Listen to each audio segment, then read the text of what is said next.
you stay at Doonbeg? Well, I'm having, it's a great thing, my son and my family, we have a great golf complex in Ireland, one of the best in the world, called Doonbeg. It's in Doonbeg, and it's been amazing, and Rory McIlroy loves it. They all love it. Great golfers. You have a tremendous golf tradition, and it was chosen for the Irish Open, which is a big deal. That's a big event. Absolutely, looking forward to it. Everybody wants me to be there. You just said, I hope you're going to go. I did. And we're going to try. We are going to try, but it will be an honor. But it was a great honor to be chosen. They only choose the best courses in the world for the, for the big opens. It's one of the big ones, the Irish Open. It's really become one of the most important tournaments in the world. It's going to do. I hear it's going to be a fantastic success. A great success. Yeah. It's a very, Mr. President, very hard. It's a very hard course. Mr. President. What progress have you made, Mr. President, in getting America's allies to assist the U.S. in escorting those oil tankers through the Strait of Hormuz? Well, we don't need too much help, and we don't need any help, actually. In fact, we just put out a notice. I was watching over the last couple of weeks, and all of our NATO allies were very much in favor of what we did. They thought it was very important. We were just discussing it, actually. Very important that we take out the nuclear threat from Iran, and we've done that very strongly, very powerfully. We've wiped out their Navy, wiped out their military in every aspect. Their Air Force is now decimated. They have no Air Force, no Navy. They have no radar. Their radar is entirely gone. Their anti-aircraft machinery is gone. Everything is gone. Their leaders are gone. I guess one of their top person was, they say, a lot of people say their actual top was killed yesterday, along with somebody else who was responsible for the killing. The man that was responsible for the killing of 32,000 people over the last 2 weeks, he was in charge of the killing of protesters. It's an evil group. I mean, they've killed much more than 32,000 people. And the man who was responsible for that was also killed yesterday. And all of the NATO allies agreed with us. But they don't want to, despite the fact that we help them so much, we have thousands of soldiers in different countries all over the world, and they don't want to help us, which is amazing. I mean, amazing. And I didn't do a full court press because I think if I did, they probably would be. But we don't need help. That war has been long prosecuted, as far as I'm concerned, almost from day one. We knocked out many of these things. We knocked out the Navy essentially in a couple of days. But I was surprised to see that NATO, while they agreed that it was a very important thing to do, they agree fully. Nobody said, oh, you shouldn't do it. They would have had a nuclear weapon within 1 month of when we had the B-2 bombers bomb the nuclear potential. I call it the nuclear dust. So I think NATO's making a very foolish mistake. And I've long said that, I wonder whether or not NATO would ever be there for us. So this was a great test, because we don't need them, but they should have been there. The other thing is, and I think, very important, we didn't have to be there for Ukraine. Biden chose to spend hundreds of billions of dollars on Ukraine. And I guess the head of Germany just made a statement that, they weren't involved and they have nothing to do with the war. But at the same time, they think we did a great thing by knocking them out. Nobody wants to have Iran, or anybody, but nobody wants to have Iran with a nuclear, because these people are crazy. They're absolutely crazy, and they're vicious, violent. I mean, they killed, think of it. They killed, now I hear it's about 41,000 people. They put out a notice 2 days ago. Anybody that protests will be immediately shot and killed. That's pretty tough stuff. So everyone agrees with us, but they don't want to help. And we as the United States have to remember that, because we think it's pretty shocking. President Macron has just said in the last hour that he will never join a task force in the Strait of Hormuz until hostilities finish. Yet yesterday you said... Who said that? Who said? President Macron of France. What's your reaction to that, sir? Well, he'll be out of office very soon, so we'll have to see. I don't know. President Trump, on Doonbeg, you're building an extension to it at the moment, but there's been an objection put in and it's being held back at the moment due to small snails. What are you disappointed about that? No, no, the planning commission is. I have not heard that. No. Planning Mr. commission. President. I mean, the course was built and it's been operated very successfully. Somebody's objecting. Human and environmental group is objecting to. That's not like the biggest problem I've ever had. Mr. President. How close are you guys to announce a coalition of willing to secure the Strait of Hormuz? Which countries are joining? Which countries have? Well, we've had great support from the Middle East. Qatar has been great. UAE has been absolutely, they've been great. Saudi Arabia has been terrific. Bahrain has been very good. The Middle Eastern countries have been very strong in their support. And of course, Israel has been our partner. Israel's been very, very strong along with us. It's been a very strong collaboration. I was against Iran long before I even thought about Israel being against Iran. If you look back, many years ago, I talked about Iran was a big threat to this country, to this world of ours, and turned out to be I was right. In fact, I said you have to attack Karg Island. You have to attack them years ago when they were acting up. They've been acting up for 37, 47, I guess now 48 years. For 48 years, they've been bad players, vicious players, and you can't let them have a nuclear weapon. If they got a nuclear weapon, I would say they would have used it within 24 hours after having it. And they would have had it if we didn't bomb them out on that great raid with the B-2 bombers 8 months ago or so. You would have had a nuclear war in the Middle East and maybe beyond. I think it would have hit Europe. Maybe not Ireland, but it would have hit Europe. I think you would have been a nice piece of it. It all gets you. It's big enough that you would have been affected. They would have hit Europe eventually. Mr. President, your director of national counterterrorism, Joe Kent, he just resigned today. He said he can't support your conflict with Iran. What's your reaction to that? And did you? Well, I read his statement. I always thought he was a nice guy, but I always thought he was weak on security, very weak on security. I didn't know him well, but I thought he seemed like a pretty nice guy. But when I read his statement, I realized that it's a good thing that he's out, because he said that Iran was not a threat. Iran was a threat. Every country realized what a threat Iran was. The question is whether or not they wanted to do something about it. And many people, many of the greatest military scholars are saying for years that presidents should have taken out Iran because they wanted a nuclear weapon. They were, if we didn't do the attack, or if, I'll go a step further, if I didn't terminate the Iran nuclear deal given to us, one of the worst deals ever made by Barack Hussein Obama. Remember when they sent Boeing 757s over there, loaded with cash, hundreds of millions of dollars? You would have been very happy. This was a wonderful, they sent hundreds of millions. People forget that. Does anybody remember? Right? You remember. Hundreds of millions of dollars in a Boeing 757. I think they had two of them loaded. They took the seats out and they put cash. And it was so much that there wasn't a bank in Virginia, Maryland, or D.C. that had any money left. They stripped them of all their money, put it into place, sent it to Iran, almost as ransom. That's not going to happen with Trump.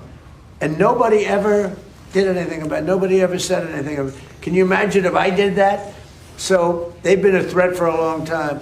But they've really been a threat. If I didn't terminate Obama's horrible deal that he made, the Iran nuclear deal, you would have had a nuclear war 4 years ago. You would have had nuclear holocaust, and you would have had it again if we didn't bomb the site. So when somebody is working with us that says they didn't think Iran was a threat, we don't want those people, because, and there are some people, I guess I would say that, but they're not smart people or they're not savvy people. Iran was a tremendous threat. And virtually every NATO nation, and this is the thing, if they told me it wasn't a threat, and therefore they don't want to help, but when they say it was a threat, and it was a major threat, every one of them, I think every one of them, I don't know of one that said they're not a threat, but when they say it was a threat, but we're not going to help, I think they're very foolish. Well, You know, it's interesting. It's interesting because I could say this, that what's happening in Ukraine, we're probably in there for $400 billion. We don't spend any money anymore. They buy it from us and they pay full price. But Biden gave them between $350 and $400 billion of equipment and cash. Someday they'll have to find out about the cash. And you could say that wasn't a threat, you know, we're helping them. So we helped them, and they didn't help us. And I think that's a very bad thing for NATO. Mr. President. Mr. President. Are there any repercussions for NATO, and are you still going to China? Well, yeah, on China, it's a little different story. We're resetting the meeting, and it looks like it'll take place in about 5 weeks. We're working with China. They were fine with it. We're going to say, I look forward to seeing President Xi. He looks forward to seeing me, I think. But I do look forward to seeing him. We have a good relationship with China. China actually has become economically for us very good, as you know. It's much different than it was in the past. And we have a very good working relationship with China. So we're making it in about 5 or 6 weeks. Mr. President, Repercussions for NATO for not supporting you on this? Any repercussions? Well, no, I just think that it's not good for a partnership when they say what you're doing is a great thing, but we're not going to help. You know, they say what you did is a great thing, but we're not going to help. Mr. Iran, because the Iranian regime has told Sky News, if you put boots on the ground in Iran, it will be another Vietnam. Are you afraid of that? No, I'm really not afraid of anything. Are you rethinking the United States' relationship with NATO, possibly getting out? Or Well, I'm possibly disappointed in NATO that we spend trillions of dollars on NATO. Think of it, trillions over the years, many trillions of dollars. It's one of the reasons we have deficits and we help other countries. And when they don't help us, I mean, it's certainly something that we should think about. I don't need Congress for that decision, as you probably know. I can make that decision myself. I'd work with some very smart people. And I'd always deal with Congress anyway, but I don't need Congress for that decision. But, you know, when you say rethink, I have nothing currently in mind, but I will say that I'm not exactly thrilled when we help them with Ukraine. Look, Ukraine would have been over in 1 day if we didn't help. Frankly, Ukraine would have been over in the first day. They had the best equipment in the world. It was our equipment, given by Sleepy Joe Biden. No charge, no charge. Hundreds of billions of dollars of the best equipment in the world, no charge. I will say that I'm not happy about it. Mr. President, 2 questions. Mr. President, 2 questions, one on Iran and one on Cuba.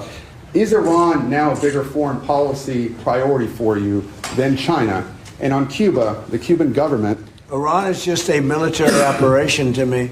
Iran is something that was essentially largely over in 2 or 3 days because the Navy was wiped out almost immediately. The Air Force came next. The anti-aircraft came next. I mean, we're flying over Iran. We could take out their electric capacity in 1 hour. We have all the... There's nothing they can do right now because everything is knocked out. They have no radar, no anti-aircraft. They have nothing. And we don't, and it was a decision I made. We discussed it. Pete, Marco, JD, all of us, Chris, we discussed it. We can knock out their electricity in a matter of minutes if we wanted to. There's nothing they can do about it. We can knock out their oil in Carg Island. The only thing we didn't take down was their oil because if we knock out, I call them the pipes, very complex. But if you do that, it'll take them forever to rebuild, meaning whoever, and hopefully it's a sane group of people, but whoever it is, it's going to be running that, and we're going to try to get people that are going to run it well, and, you know, it's going to be a prosperous, wonderful place. It used to be, you know, if you go back, it used to be the people are great, the people are smart and energetic, and it used to be very successful. Now it's a country run by fear. It's a country where they tell protesters, don't go outside because if you do, we're going to kill you. And Mr. President, on Cuba, yesterday, the Cuban Cuban government Well, says that Cuba it right wants now is in investment. very bad shape. They're talking to Marco, and we'll be doing something with Cuba very soon. We're really focused on this, but we're dealing with Cuba. Marco, do you want to say a couple of words about it? Yeah, I mean, Cuba has an economy that doesn't work and a political and governmental system that can't fix it. So they have to change dramatically. What they announced yesterday is not dramatic enough. It's not going to fix it. So they've got some big decisions to make over there. But Secretary Rubio, do you support, and I know this is up to Congress, but do you support easing the trade embargo if you get more cooperation from Havana? Well, I'm not going to discuss what we would talk about or not. Suffice it to say that the embargo is tied to political change on the island. The embargo is codified. And but the bottom line is their economy doesn't work. It's a non-functional economy. It's an economy that has survived. That revolution. It's not even a revolution. That thing they have has survived on subsidies from the Soviet Union and now from Venezuela. They don't get subsidies anymore, so they're in a lot of trouble. And the people in charge they don't know how to fix it. So they have to get new people in charge. That's what has to happen. And the relationship we have with Venezuela has been, I think you could almost say, incredible. It's been really good. It's been good for Venezuela, and it's been good for us. And I congratulate the Venezuelan baseball team because that was a big win. And I guess they play another game tonight in the finals. And I said a lot of good things have happened to Venezuela lately. This is the first time they've ever been in the finals, and it was pretty exciting. Yeah. Iran is just a military operation to you, but do you not have a day after plan? And if so, what is your day after plan for Iran? Well, we have a lot. Look, if we left right now, it would take 10 years for them to rebuild.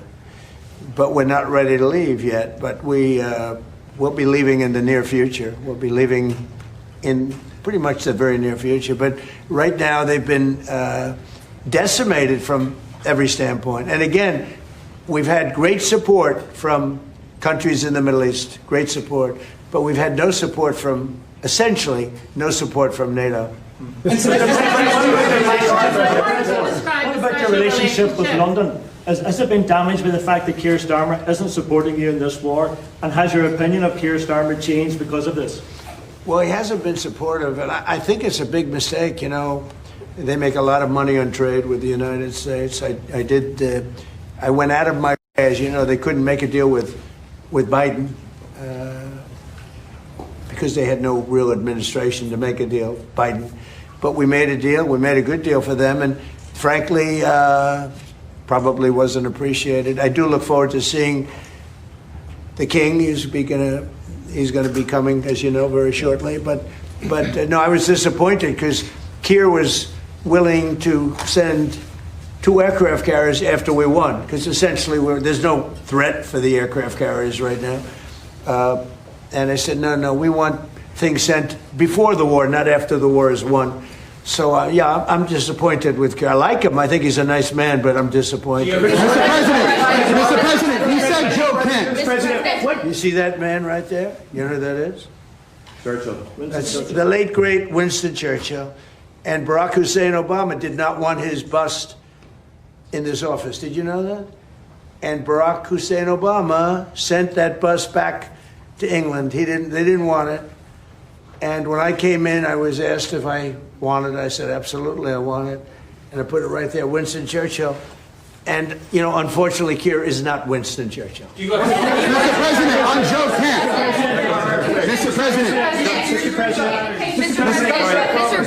when will it be safe again? When will it be safe again? Just hold it. Okay, sure, absolutely. Just make a number of points. First of all, I think, notwithstanding what has happened, the transatlantic relationship between Europe and the US is very, very important on a number of fronts. And I think we've had issues over the last year or two, but we settled them. And I think many of these leaders engaged with you, particularly on trade initially. Remember all the fuss last year, but we got a landing zone between Europe and the US, and I think we can get a landing zone again. And I think I just met with Keir Starmer last week. The British-Irish relationship is a very important one.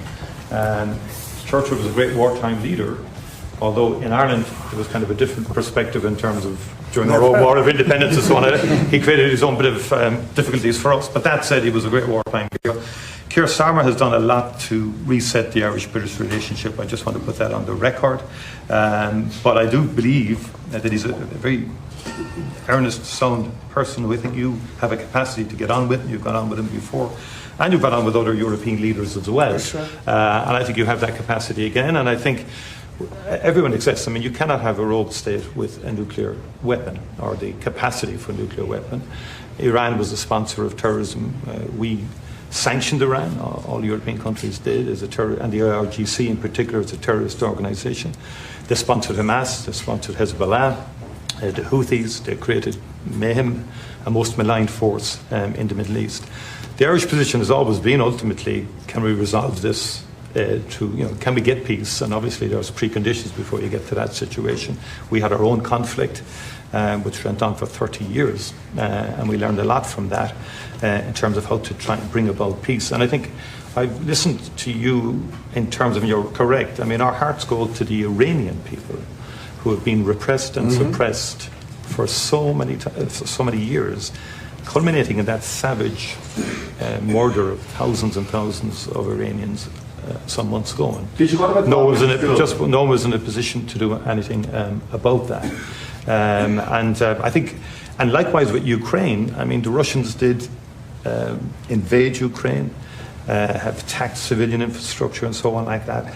And for the people of Ukraine who just want peace and an opportunity to live, I think we have to continue to work to see, can we bring peace, different regime to Iran where Iranians can live in peace again, and the people in the Middle East can live in peace. And you're doing your bit there in terms of the work in Gaza and so on like that. And I think that's what we want, is a peaceful resolution of conflict. That's where we come from as a small nation. Right. We've been peacekeepers all our lives, and we're the longest-serving nation in terms of provision of peacekeeping forces in the world, as it turns out. But we think ultimately all conflicts come to an end, and I think we have to try and work towards that end, and I'm sure European leaders and the US administration will engage, and hopefully we can get a landing zone somewhere. I mean, the only thing, and I agree with everything you said, but we helped with Ukraine. Yes. And they don't help with Iran. And they all acknowledge that Iran can't have a nuclear weapon. You yourself say, these are horrendous people. These are the worst people, and going back to Hitler, right? Going back to Hitler, these are the worst people. That's a long time ago, and there's been nothing close. Every problem, so many deaths, 90% of the people that got blown up by landmines, they loved them. Soleimani, we killed him.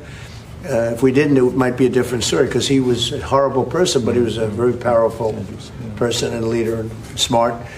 But we killed him. If we didn't, I think you'd have it. I did. But I think we'd have maybe a different situation. It wouldn't have been so easy as it has been, because it has been very easy. It's all of their militaries, but you can always have somebody drop a mine in the water. It's like terrorism. Yep. And then you have the people that own the billion-dollar ship saying, well, let's not move that ship yet because we want. So we thought that Europe would help that, because they do have some minesweepers. But it's amazing that, they all said, what a great job. They would call me congratulating us on the great job we did with respect to Iran, and we knocked the hell out of them. They're no longer the bully of the Middle East. They were known as the bully of the Middle East, and they're not the bully anymore. But you would have thought they would have said, we'd love to send a couple of minesweepers. It's not a big deal. It doesn't cost very much money. But they didn't do that. So, I think it's very unfair to the United States. Not to me, but to the United States. Go ahead, please. Keir Starmer isn't making... She's a fantastic reporter, by the way. Go ahead. The Prime Minister isn't making the case to the British public as to why he should be supporting you. Could you do that now, talk to the UK and to Japanese viewers about why it's in their interest that we help you? Well, because we have a tremendous long-term relationship with the UK. I mean, people would say it's the best. I don't want to get into that, but we've had, it was the longest, the oldest, should be the best. Always was the best until Keir came along, and I like him. He's a nice man. He says everything beautiful. He's a very nice man with a beautiful family. Everything's perfect, but he doesn't produce. And I think it's very inexpensive. I just said, you don't have to send me aircraft carriers. Send me a couple of minesweepers. We don't need your aircraft carriers. But even the aircraft carriers, he would only send them after we essentially won. I mean, he's sending them when there are no planes left, when the missiles are down to 8%.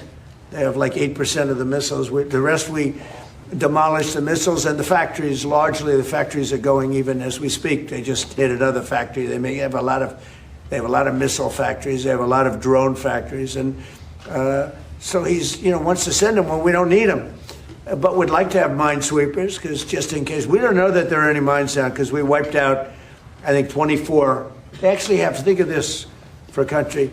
They have 24 boats that do nothing but put mines in the water. This doesn't sound like a great country.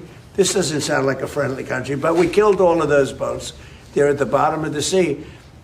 So we don't even know if there are any mines there, but if there are, we'd like to have a little help in finding them, probably most importantly. Would you like Mr. President, do you have confidence in Keir Starmer? Would you prefer to deal Well, it's not for me. with It's really for the people of the UK to have confidence. Of course, but I've been very critical of Keir, and I did it in a friendly way. I said, if you don't change your energy thing and get away from windmills and go back to oil and gas, and you have something that's no other country has. Very few countries have anything like it, the North Sea.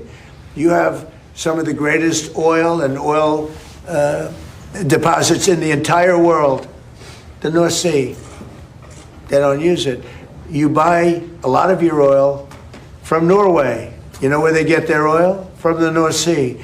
And you pay a very big price. So why are you paying a lot of money? And I tell them, and you have the better part of the North Sea. So why aren't they taking the oil from the North Sea? Why are they buying oil from Norway? But they have windmills all over the country, destroying those gorgeous Scottish fields and those beautiful fields all over the windmills, which don't work. They're tremendously expensive. And the best testament to that is the windmills are made in China, but China doesn't use them. You know what China uses? Coal. They're building 58 coal-fired plants right now, and that's up to them. But these foolish countries that are buying windmills, putting them out of business, I'm proudly telling you that we're going to try and have no windmills built in the United States during my... What about Ireland, Mr. President? They're very bad. They're very bad environmentally. They kill the birds. They're unsightly. They make a lot of noise. And for some reason, the environmentalists love windmills. Okay? Mr. President, on Joe Kent. Mr. President, you say he's a very nice man. I think he's a nice man. I think he's a nice man, but I disagree with him on two things primarily. His immigration policy is a disaster, and his energy policy is a disaster. And they're about the biggest policies you can have. You've allowed millions and millions and millions of people to come into your country that shouldn't be there. And by the way, that's all over Europe.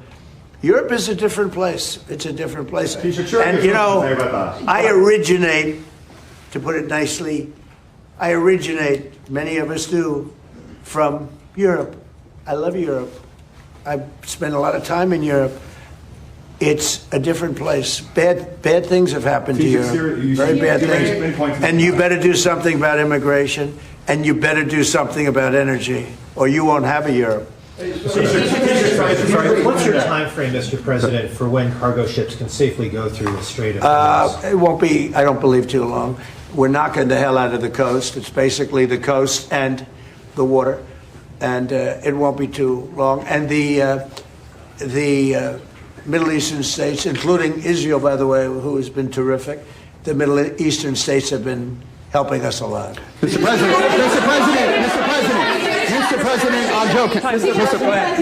Mr. President, on fuel prices, what do you have to say to the people in Ireland who are paying sky-high prices because of your war in Iran? Well, I think the people in Ireland are very happy that I'm getting rid of, I have a lot of friends from Ireland, they're very happy that I'm getting rid of a nuclear power, a nuclear terrorist.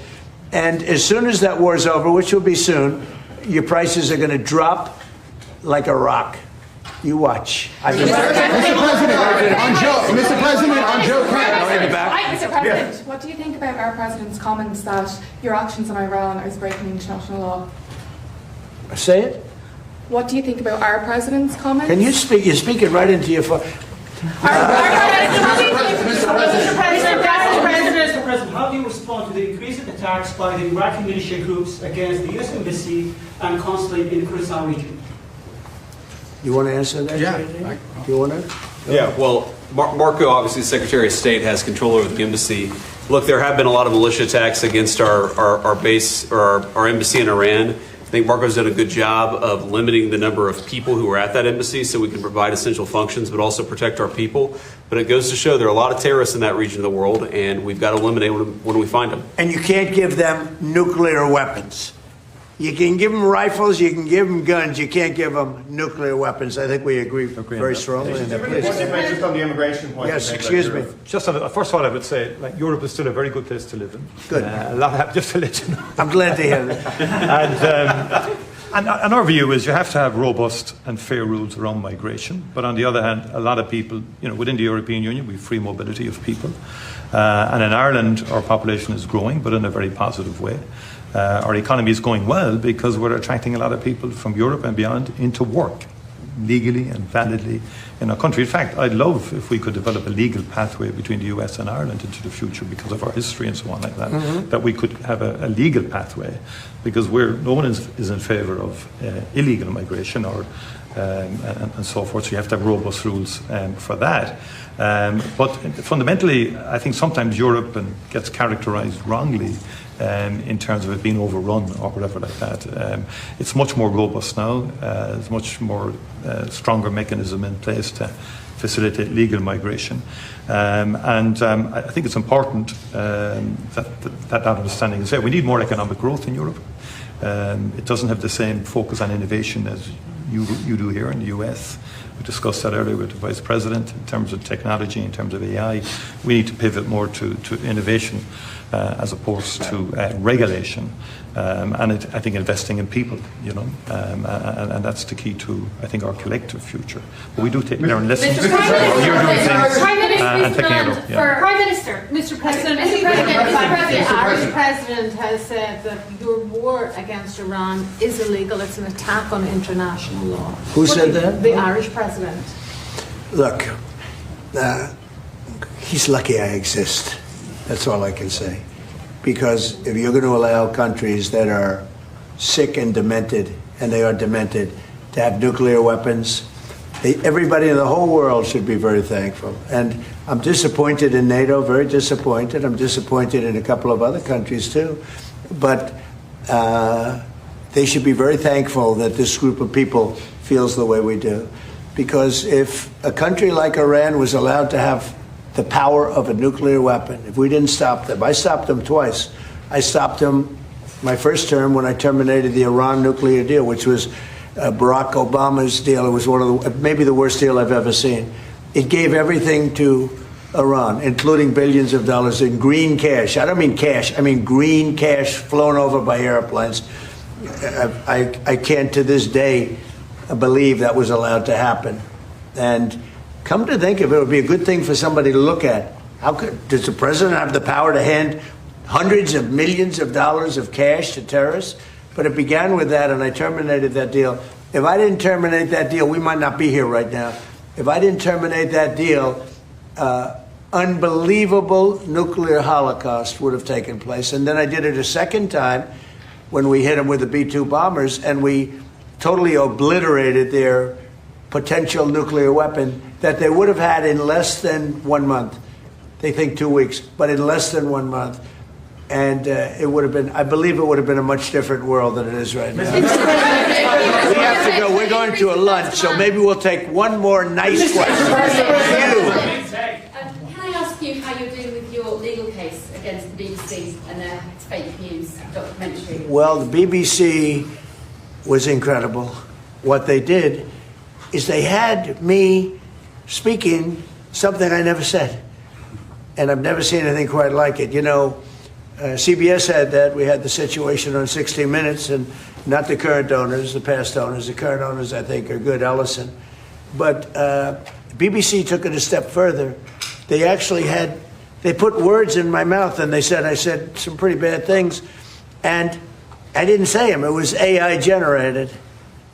And I said, I never said that. In fact, some of my people said, wow, that was pretty bad stuff you said. I said, what did I say? You know, I'm pretty good at this stuff. I mean, if you can go through years of these press conferences and you're a popular president of the United States that won in a landslide, that won all 7 swing states, that got record numbers of votes. I mean, so I guess I'm okay at this stuff. I said, I never said that. And then we found out it was AI generated. And they admit they made a mistake. BBC. But I watched them this morning for some crazy reason, and it was so inaccurate. Their reporting of the war was unbelievable. We have decimated that country. And if you watch BBC, it's almost like they're fighting us to a draw. They're not fighting us to a draw. It was very inaccurate news. It was fake news. So I'm very proud of the term fake news because it was my term. I came up with it, but it's no longer accurate. It really is. It's corrupt, fraudulent news. It really is. It's fraudulent. It's not just fake. It's beyond fake. It's really criminal what they do. But I watched BBC this morning, and I don't know much about BBC other than what took place, because people were calling me saying, that was a terrible thing you said. I said, what did I say? And I said, I never said that. And when we checked it, do you agree? They agree. It was somehow generated, I guess, by AI or something, with me saying unbelievable. So we brought a lawsuit against them. They admit they're guilty, but we'll see how it comes out. Thank you. I like that question. I like that question. Thank you very much. We'll see you later. Thank you very much.